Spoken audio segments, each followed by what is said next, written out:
paz do Senhor. Amém. Quantos estão felizes essa noite? Amém. Olha para quem está ao teu lado, pergunta para ele, pergunta para ela: tu ainda tem lenha para queimar?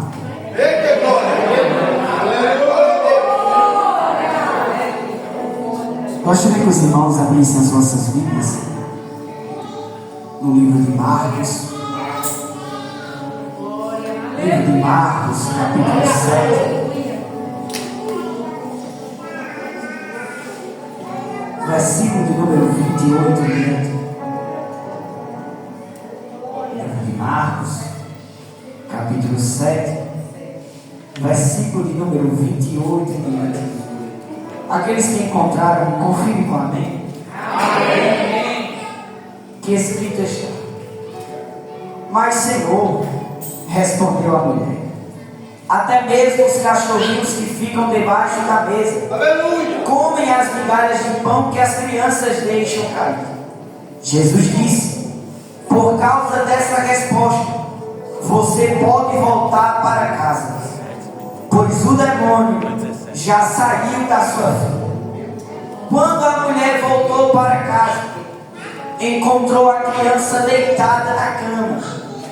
De fato, o demônio tinha saído dela.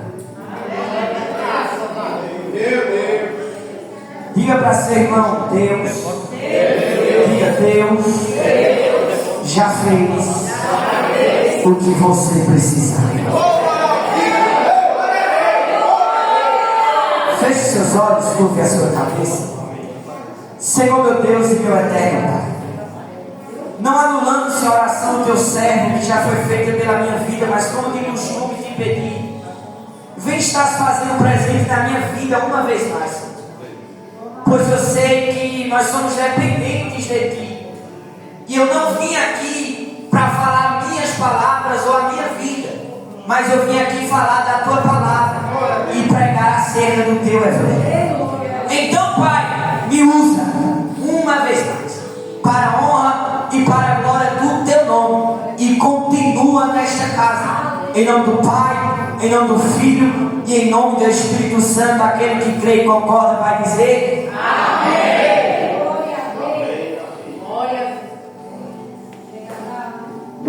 Louvar a Deus essa noite pela vida do nosso irmão Michael.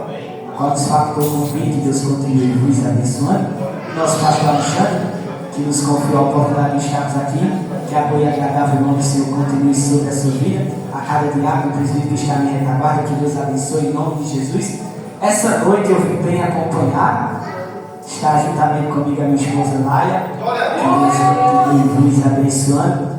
Eu digo a ela que ela fechou o olho. Eu nunca vi, mano. Eu não falo muita coisa não, mas quando eu abro a boca, a bochecha dela fica vermelha. Que Deus abençoe em nome de Jesus. Mas quantos querem ouvir a palavra do Senhor? Meus irmãos, o livro de Marcos, ele se encaixa num grupo de livros que nós chamamos de evangelhos, ou livros canônicos e sinônimos. Nós vamos entender que esse livro, ou essa junção de livros, ela vai trazer Mateus, Marcos, Lucas e João. A diferença que nós encontramos dentre esses livros é que Mateus ele escreve para os gregos, Marcos escreve para os romanos, Lucas escreve para os gentios e João escreve para os judeus. Só que todo autor, para escrever um livro, ele tem que ter a sua história. E Mateus, antes de conhecer a Jesus, ele era cobrador de imposto. E um dia, como outro qualquer, ele estava na coletânea ou na coleteria e estava coletando o imposto. Só que Jesus, ele é especialista em marcar o dia de nos alcançar. Como um dia, como qualquer outro, quando Jesus passa por ali, e Jesus ele chama Mateus, e a partir daquele dia a vida de Mateus foi mudada. E Mateus ele é o único que escreve o convite que Jesus nos faz. Qual? Vinde a mim. Aleluia. Todos que estáis cansados e sobrecarregados. Glória a Deus. Porque eu vos aliviarei. Aleluia. Mateus, ele nos apresenta um Cristo que pode mudar a vida de quem ele bem entende. Marcos, ele vai nos apresentar um Cristo que é centrado no milagre, um Cristo que expulsa demônio, um Cristo que cura enfermidade, um Cristo que levanta paralítico, um Cristo que dá visão aos cegos, um Cristo que dá audição aos surdos, um Cristo que faz qualquer tipo de milagre. E Lucas, ele era doutor, trabalhava com a ciência. Só que quando Paulo, ele traz a Cristo, a Lucas, ele não entende uma coisa. Porque quando Paulo começa a falar de Jesus, ele começa a dizer, olha, Jesus, ele não veio de qualquer maneira. Mas Jesus, ele veio de uma mulher que era virgem. Ela não coabitou com seu esposo em nenhum momento, mas mesmo assim Deus fez ele nascer. Mas você está me dizendo que uma mulher sem ter relação alguma com seu esposo engravidou? Foi. Porque foi obra-prima de Deus. Por quê, Vitor? Porque não podia Jesus vir. Porque ele não ia ser. Ele já era. Aleluia. Glória a Deus. Só que Lucas, ele continua a ouvir acerca de Cristo. E Paulo, ele vai dizer, só que nessa mesma família Deus vai fazer uma mulher estéril, de idade avançada, engravidar e dar à luz ao menino ao qual colocou o nome dele de João. Mas você está me dizendo que uma mulher que não teve relação engravidou e uma mulher estéril também engravidou? A ciência não comprova. É aí que está. Aleluia. Deus não precisa de ciência para trabalhar. Aleluia. Não, 3 pessoas creram nisso e vai levar para casa. Eu vou repetir para ver se pelo menos 4 leva. O Senhor te trouxe essa noite para te dizer: eu não preciso de ciência para operar. Por quê, Vitor? Porque Deus cura câncer, Deus cura depressão, Deus cura ansiedade, e Ele não precisa de ciência para operar. E João, ele não escreve para qualquer tipo de pessoa. João, ele escreve para quem já conhecia a Deus. Só que João, ele escreve acerca da palavra, mas não só apenas da palavra, mas ele escreve acerca da própria palavra encarnada. Porque João, ele é o único que escreve no princípio era o Verbo. Aleluia. E o Verbo era Deus. Aleluia. Verbo no grego é palavra. E quem é a palavra que cura? Quem é a palavra que levanta? Quem é a palavra que disse: vinde a mim?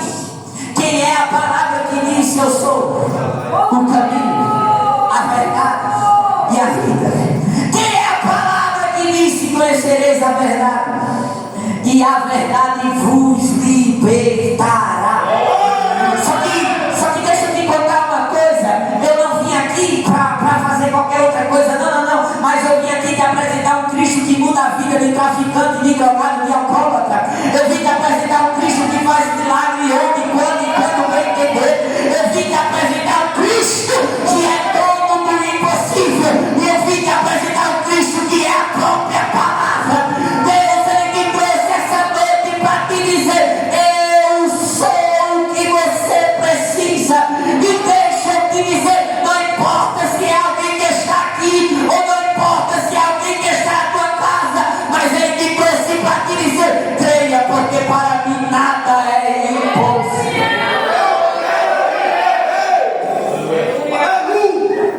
Marcos capítulo 7, Jesus, ele está ministrando. E como de costume, existia uma multidão que estava ouvindo a respeito da sua palavra.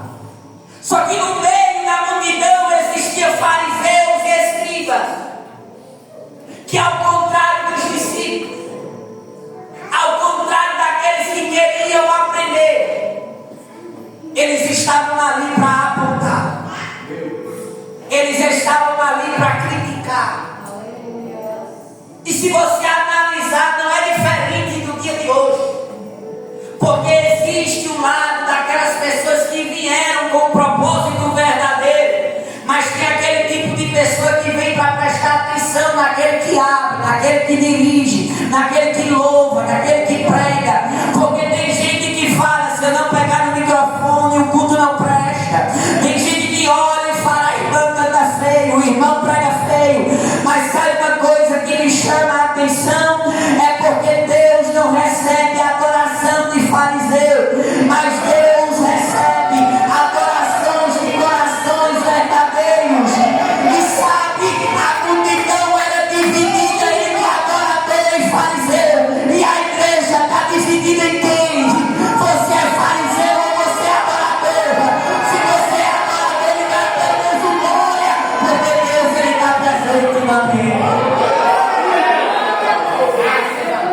Enquanto Jesus pregava, os seus discípulos se alimentavam. E os fariseus, eles vão observar a maneira que os discípulos comiam. E eles observam que os discípulos comiam, mas não lavavam as suas mãos. Aí os fariseus se levantaram e disseram: como é que vocês dizem ser servos de Deus, mas não seguem as leis que os nossos patriarcas ou os nossos anciões colocaram para que a gente pudesse seguir? Só que Jesus para e fala: como escreveu Isaías, assim se cumpriu. Porque com lábios vocês me honram, mas os vossos corações estão distantes de mim. Entenda uma coisa: o que contamina o homem não é o que entra, mas o que contamina o homem é o que sai. Jesus, quando libera esta palavra, ele se retira dali e os discípulos confusos perguntam: Jesus, o que é que o Senhor quer dizer com isso? A gente não entendeu. Porventura vocês se parecem com eles, porque não entendem a minha palavra. Mas mesmo assim eu vou dizer: entenda que o que contamina não é o que entra, o que contamina é o que sai. Porque o que mais vale não é a aparência, mas é o coração. Porque é do coração que vem o desejo do pecado, é do coração que vem a calúnia, é do coração que vem o desejo desenfreado. Mas sabe, eu me alegro porque Deus, ele não te escolheu porque você é bonito, Deus não te escolheu porque você tem dinheiro, mas Deus te escolheu porque você tem caráter. E Deus, ele está dizendo: o que importa não é o que você é por fora, mas o que importa é o que você é por dentro. Glória a Deus. Jesus, quando se retira dali, a intenção de Jesus é ir para a região de Tiro e de Sidom. Só que os historiadores vão nos mostrar que essa cidade era uma cidade idólatra, uma cidade politeísta, a qual adorava vários deuses. Era cidade amaldiçoada, a qual os crentes não iam, a qual os judeus não pisavam. Só que alguém não entende o que é que Jesus está indo fazer no ambiente que é amaldiçoado. Aí Deus disse: sabe qual é o segredo, Vitor? É porque quem está entrando no ambiente é maior do que o ambiente. Aleluia. Glória. 3 pessoas entenderam. Vou melhorar para você dar pelo menos um nome. Deus, ele está te dizendo: quem está entrando no ambiente, ele é maior do que a feitiçaria, ele é maior do que o trabalho que fizeram. Vitor, eu não estou entendendo. Deus está dizendo: não importa o que fizeram no cenário, mas quando eu chego eu mudo o cenário de muita gente. E Deus está te dizendo: não importa se fizeram uma, se fizeram 2, se fizeram 3, mas Deus está dizendo: eu sou maior do que bruxaria, feitiçaria, do que capeta, capetinha, capetão. Deus, ele é maior.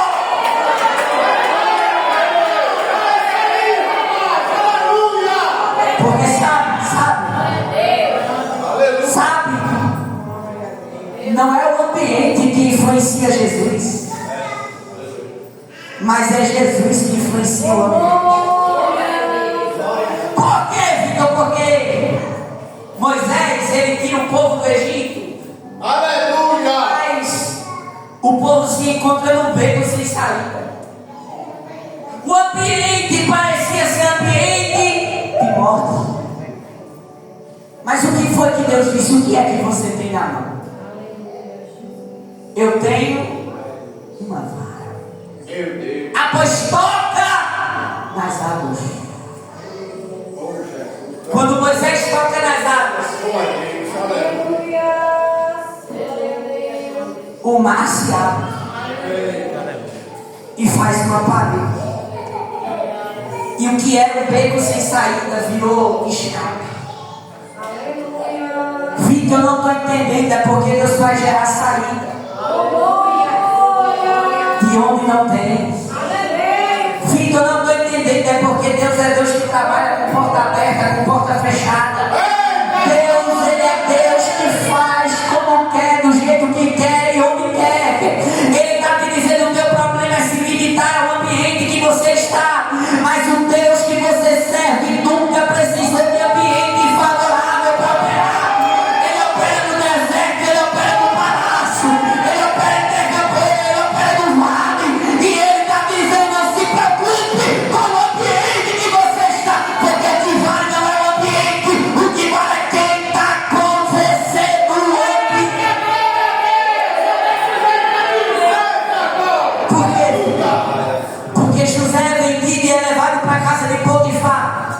Mas a palavra de Deus vai dizer que na casa de Potifar, Deus era com José. E tudo que ele fazia prosperava. José foi injustiçado, foi levado para a prisão. Mas a palavra de Deus vai dizer: e tudo que José fazia havia prosperidade. Porque Deus estava com José.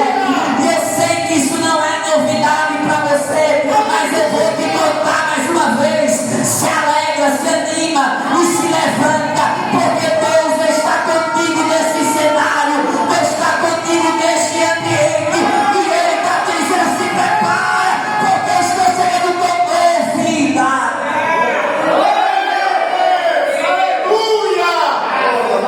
Jesus, Ele está indo para Tiro e Sidom. Mas diga para quem está do teu lado: Deus, Ele é maior. Diga, Deus, Ele é maior.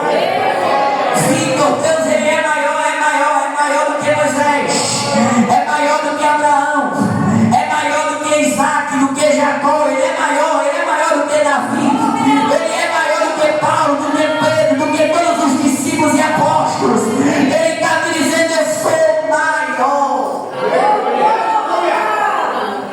Jesus, Ele chega na região de Tiro e de Sidom. E quando Jesus, Ele chega naquela região, Marcos, ele nos apresenta uma mulher, uma mãe, que estava desesperada, porque na sua casa não existia paz, na sua casa não existia alegria, na sua casa a felicidade a deixou há um tempo, porque a sua filha estava sendo atormentada e dominada por um demônio. Quem sabe ela procura vários médicos, vários psicólogos, psiquiatras, mas ninguém conseguiu dar. E quem sabe ela se desespera, se preocupa mais um dia. Ela ouve falar de um homem por nome de Jesus Cristo de Nazaré. E sabe, no coração dela gera um desejo, não um desejo, mas um propósito. E qual é o propósito, filho? Eu preciso trazer Jesus até a minha casa. E entenda que existe uma diferença de quem tem desejo, de quem tem vontade, de quem tem propósito. Por quê, filho? Porque quem tem desejo e vontade, na primeira dificuldade para, na primeira dificuldade volta para trás. Mas quem tem propósito, pode existir multidão, muralha, gigante, ele não importa. Porque quem tem propósito, ele tem uma convicção que só volta para casa quando o seu propósito for completo. Aquela mulher sai de casa com o propósito de trazer Jesus até a sua casa. Eu preciso trazer Jesus. Eu preciso trazer Jesus. Eu preciso trazer Jesus. Eu preciso trazer Jesus. E lá vai a mulher atrás de Jesus. Só que agora pense como se fosse você. Você vindo para um culto como esse e dizendo: eu preciso de resposta. Eu preciso que Deus fale comigo. Eu preciso de um milagre. Eu preciso de um escape. Imagine você vindo para casa toda quebrada, triste, amargurada, porque você precisa de resposta.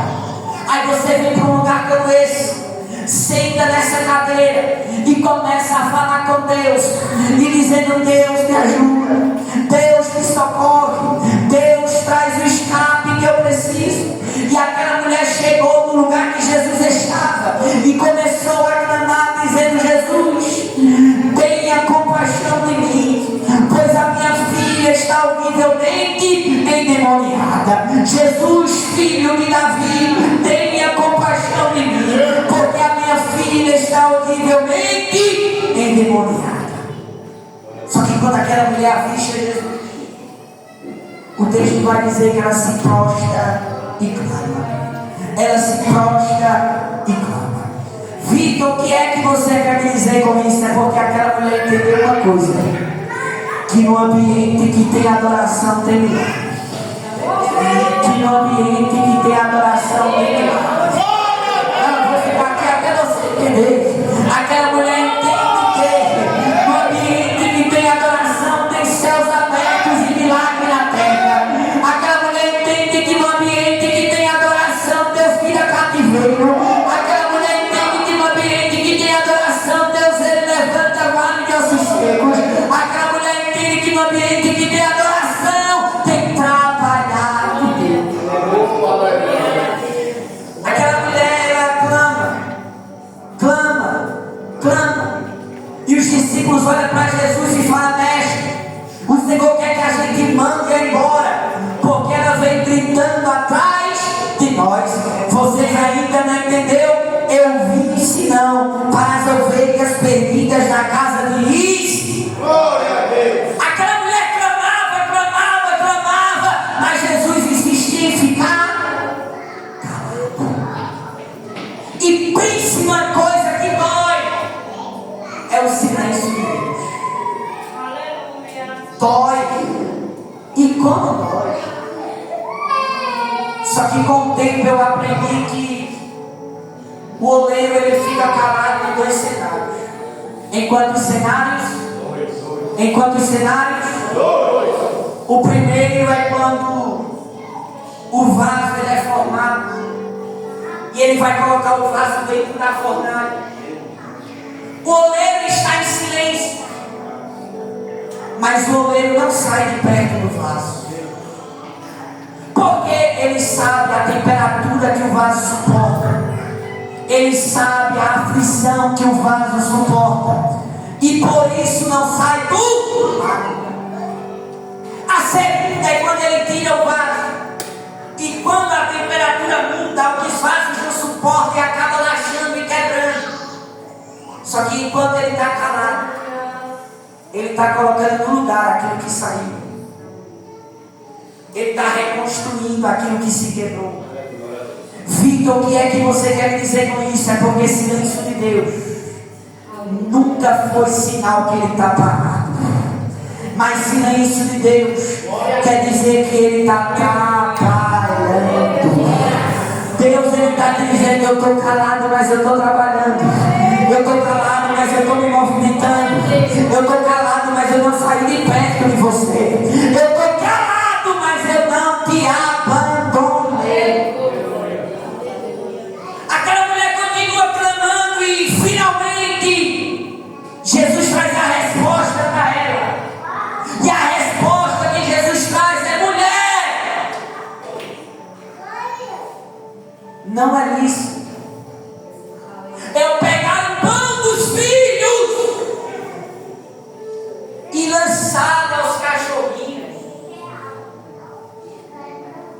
E isso ocasiona um alvoroço na nossa cabeça.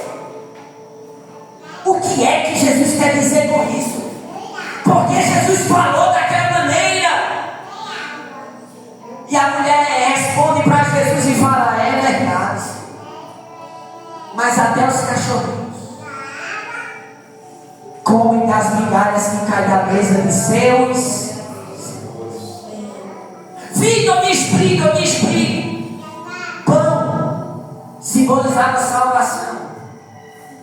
Cachorrinho era uma palavra utilizada pelos hebreus para discernir ou falar que aquela pessoa era estrangeira ou que era distante da sua nacionalidade.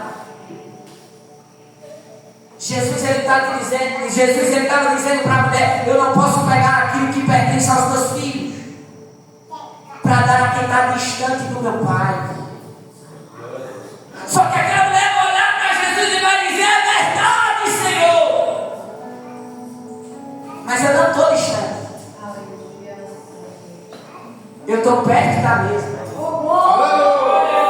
E sabe, eu não vim buscar muito. Aleluia. Eu vim buscar pouco. Porque eu sei que o que é pouco para o Senhor se torna muito na minha vida. 3 pessoas entenderam isso aqui, eu vou repetir. Deus, Ele está dizendo que parece pouco nas minhas mãos se torna muito.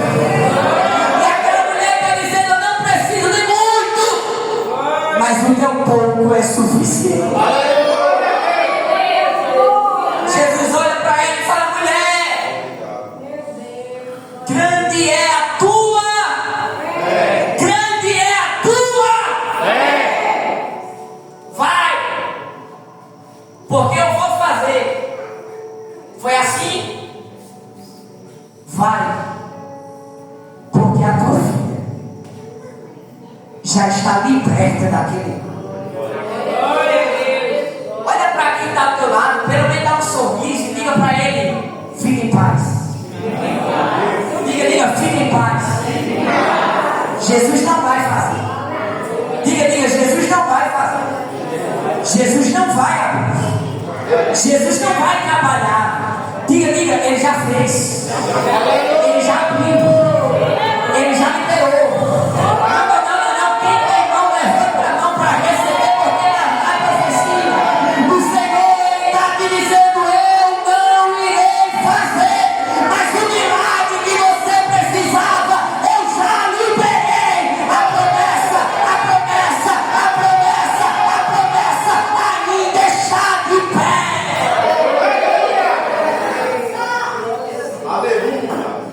Deus está dizendo: para que tanta inquietação? Para que tanto alvoroço? Vai em paz. Vai em paz. Porque o teu milagre já está feito. Agora diga para teu irmão: pega um caderno. Diga: pega um caderno. Começa a anotar. Anotar o que? A lista de convidados para o teu culto de ação de graça. Não compra pão, compra pão, compra carne moída, prepara um cachorro quente, porque Deus está dizendo: a vitória está chegando, o milagre já chegou, e o que você tanto pedia, Deus já liberou.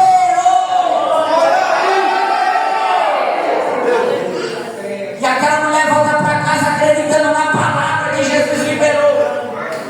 Só que me diga uma coisa: casa que demônio toma de conta, tem paz? Não. Tem paz? Não. Tem alegria? Não. E aquela mulher volta para casa, ela bate na sua porta, percebe que não tem resposta, ela abre a porta. Quando ela entra, ela se depara com a sua filha descansando. E quem sabe ela acorda a menina e fala: minha filha, o que foi que aconteceu? E quem sabe aquela menina olha para sua mãe e fala: mãe, eu não sei como foi, eu só sei que eu recebi uma visita diferente. Eu não sei se era médico, se era doutor, mas eu sei que era um homem de branco. E ele liberou e disse: seja liberta. E Deus, Ele está te dizendo: se prepara para receber uma visita diferente. Se prepara para receber um convidado especial.